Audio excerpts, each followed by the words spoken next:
Video তো হচ্ছে। এই যে পাহাড়ি চিংড়ি যেটা কত দিন পালিয়ে যাওয়ার চেষ্টা করছে। ওর একটা ইচ্ছা যেখানে পানি দেখবে সেখানে নামতে হয়। হইছে হইছে, এবার চলো এবার চলো এবার চলো। বউ বাচ্চা নিয়ে না আসলে হয়তো আমি ওই জায়গায় এতক্ষণ স্নান করে নিতাম। পানি, পাহাড়ি ফল, তারপর হচ্ছে চাল কুমড়া, বেগুন, সে সাথে এক প্রকার মরিচ পাওয়া যায়। ওকে এর পাঞ্জাবি ভাই, কাম ফ্রম পাঞ্জাব। কি হাল है? কি আরে বলুন কি হাল है? না বেটা, এটা হইলো বেটা, হইলো এটা রাখাল একটু দেখে তাকাও না ভাইয়া। মানে তোমাদের সুযোগ সুবিধা দিয়ে বললাম আর কি, তুমি যেটা বলো।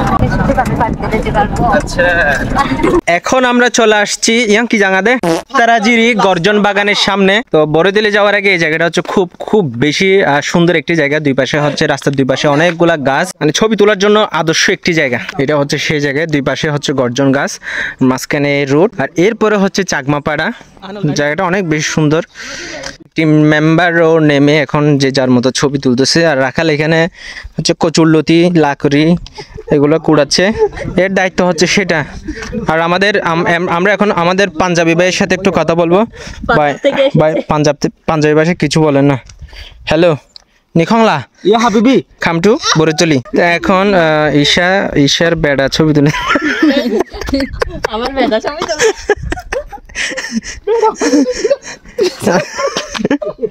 গামিয়া বাচ্চা নিয়ে নেমে গেল। ব্লগারের ডেডিকেশন কতটুকু থাকা দরকার সেটা হচ্ছে আমাদের প্রসেনজিৎকে না দেখলে আমরা বুঝতাম না। ভিডিও করার জন্য এখন কোন জায়গায় নেমে গেছে দেখেন, বেড়াবেড়ি দুন। বাহ, এরকম সাপোর্টিভ হাজব্যান্ড কয়জনের ভাগ্যে জুটে দেখেন। এরকম সাপোর্টিভ হাজব্যান্ড কয়জনের ভাগ্যে জুটে। একদম ধান খেতে ভাগ্য বলে আশেপাশে পাট ক্ষেত ছিল না।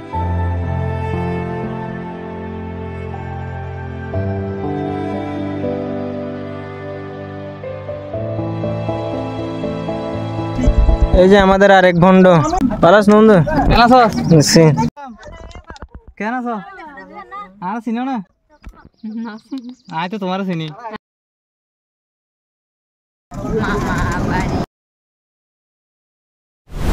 আমরা এখন আছি মঞ্চপাড়া। যদিও এই জায়গাটা অনেকবার দেখানো হয়েছে আপনাদের, গতবারের ভিডিওতে দেখেছেন নিশ্চয়ই। আমরা এখানে রান্না করে খেয়েছিলাম সবাই একসাথে।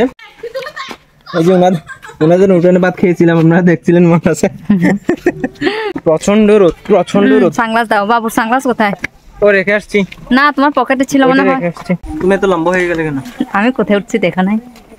এই যে দেখো, গতবারে মঞ্জুপাড়াতে গিয়ে পাহাড় থেকে খাবার সংগ্রহ করতে দেরি হয়ে গিয়েছিল, যার কারণে আপনাদেরকে এখানকার একটা হিডেন প্লেস, সেটা হচ্ছে ঝর্ণা, সেই ঝর্ণাটা দেখাতে পারিনি। সেজন্য আজকের এই পর্বে আপনাদেরকে সেই ঝর্ণাটা ঘুরে দেখাবো। এখানে এই গাছ, এই যে দোকানটা দেখতে পাচ্ছেন, ওইখানে গতবারে আমি চা খেয়েছিলাম, মানে প্রচন্ড চায়ের নেশা ছিল।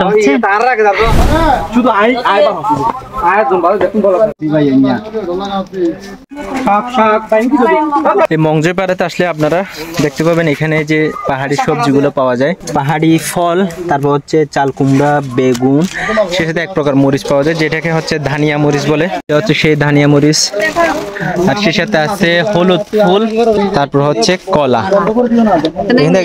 নিয়ে যাওয়া লাগে। সে সাথে আরেকটা ইন্টারেস্টিং জিনিস, সেটা হচ্ছে খনা। অবস্থাটা দেখেন অনেক বেশি স্লিপারি। দাঁড়াও আগে আমি নামি। আচ্ছা স্যার এখানে পারবো না। এই যে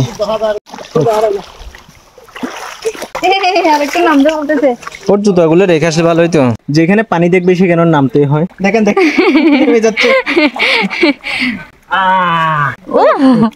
ওর ইচ্ছায় রাস্তাটা পার হওয়া। আবার আসার সময় ওকে ওকে। ও আর নামবো না পরে।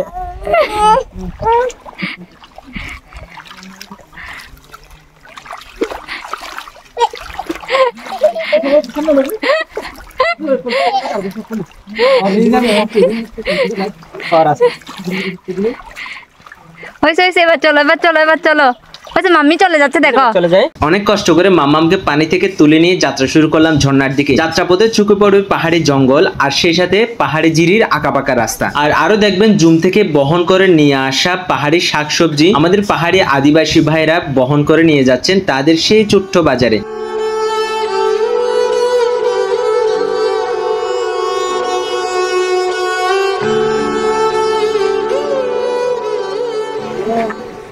আচ্ছা এইবার বলি যে এখানে কিভাবে আসবেন। আপনারা প্রথমে বরিতলি আসবেন, বরিতলি বাজার থেকে সামনে আসলে একটু করে একটা বিজিবি ক্যাম্প দেখতে পাবেন। ওই বিজিবি ক্যাম্প দিয়ে ডান পাশে যে রুট ঢুকছে ওই রুট দিয়ে সোজা এসে একটা মংজুরপাড়া দেখবেন। ওই মংজুরপাড়া হতে আপনাদের হেঁটে আসা লাগবে। জীবনের ফার্স্ট টাইম এমন একজন গাইড দেখলাম যিনি টুরিস্টদের ফেলে উনি হারিয়ে গেছে এখন।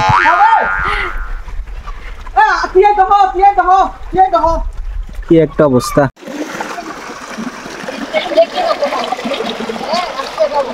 ওর খুশিটা দেখেন একবার, পানি দেখলেই ওর কি যে খুশি হয়। মাছ দেখো মাছ। আর এখানে পাহাড়ি জিরে কিন্তু প্রচুর পরিমাণ মাছ পাওয়া যায়। মাছগুলো সত্যি অনেক বেশি মজা। আর হচ্ছে রাত্রিবেলা এখানে এক প্রকার চিংড়ি মাছ পাওয়া যায়। চিংড়ি মাছ একদম কালো। এই জায়গাটা দেখেন, বউ বাচ্চা নিয়ে না আসলে হয়তো আমি ওই জায়গায় এতক্ষণ স্নান করে নিতাম। পানি অনেক বেশি সুন্দর হয়ে গেছে, পানি পানি করতে করতে। এই জায়গাটা দেখে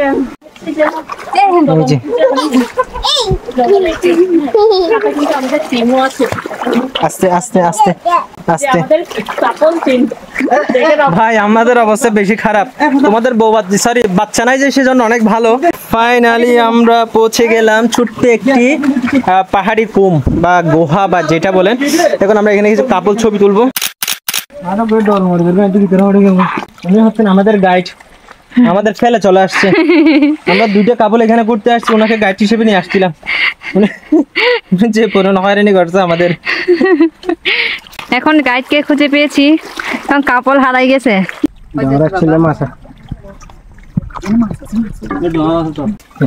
পাহাড়ে এসে যদি পাহাড়ি না হয় তাহলে পাহাড়ে আসাটাই হচ্ছে বৃথা। এই যে আমাদের দুইজন সমতলের পাহাড়ি এরা।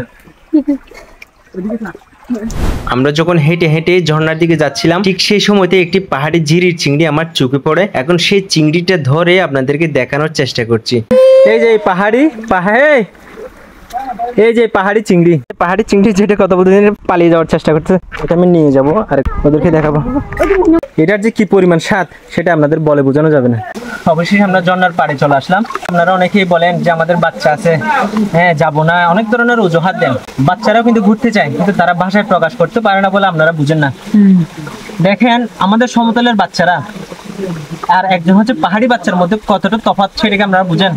পাহাড়ি বাচ্চারা যে কোনো পরিবেশে কিন্তু মানিয়ে নিতে পারে, কিন্তু আমাদের সমতলের বাচ্চারা সেটা কিন্তু মানিয়ে নিতে পারে না। বিদায় আমি ওকে সবসময় চেষ্টা করি আমরা যেখানে যাই সব জায়গায় নিয়ে যাই, যেন সব পরিবেশের সাথে নিজেকে খাপ খাইয়ে নিতে পারে। মংজুরপাড়া থেকে এই ঝর্ণা পর্যন্ত আসতে আমাদের সময় লেগেছিল প্রায় 45 মিনিট। তাহলে আজ এই পর্যন্তই। আমাদের ব্লগটি কেমন লেগেছে অবশ্যই সেটি কমেন্টে জানাবেন। যারা আমাদের ভিডিওগুলো প্রতিদিন ফেসবুক থেকে দেখেন তারা অবশ্যই পেজে একটি ফলো দিয়ে দিবেন। আর সেই সাথে যারা ইউটিউব থেকে দেখছেন তারা অবশ্যই আমাদের চ্যানেলটি সাবস্ক্রাইব করে রাখবেন। ধন্যবাদ এতক্ষণ সাথে থাকার জন্য।